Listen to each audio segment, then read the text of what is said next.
I would argue that contrary to popular belief, annuities with guaranteed lifetime withdrawal benefits can add liquidity to a portfolio rather than take it away.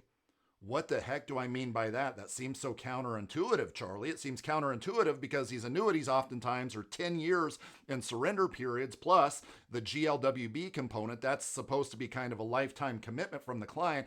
How the heck is there any liquidity in that conversation at all? Well, let me explain here. So let's say you have a client, and that client is 60 years of age today. They want to retire at age 65.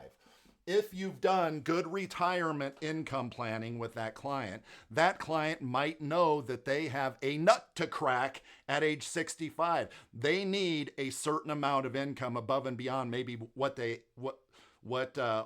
able to provide with their portfolio today, right? Maybe that number, that income gap, is $10,000 per year, so 10K per year here.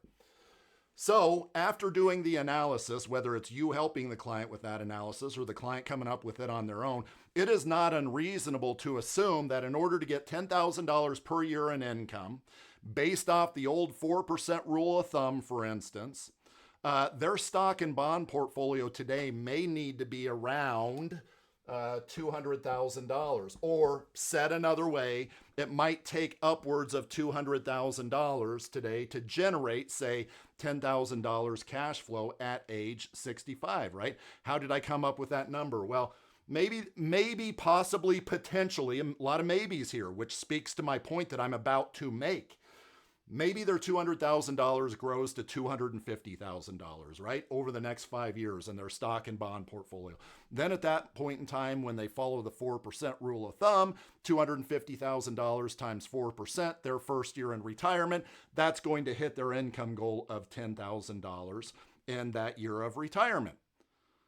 Well, conversely, I ran the numbers here, and I will tell you that within an annuity with a guaranteed lifetime withdrawal benefit, it does not take $200,000. As a matter of fact, it takes around $100,000 today to get them somewhere between $10,000 and $11,000 per year. Absolutely no ifs, ands, or buts, guaranteed income for both of their lives, his and her life. It takes only $100,000. So what did we do there?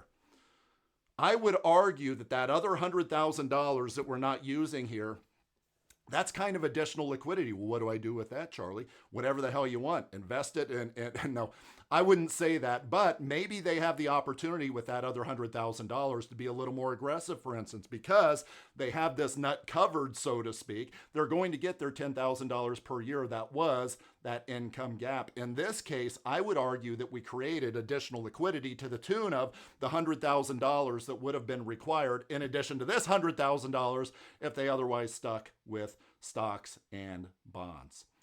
Let me know if you have any questions.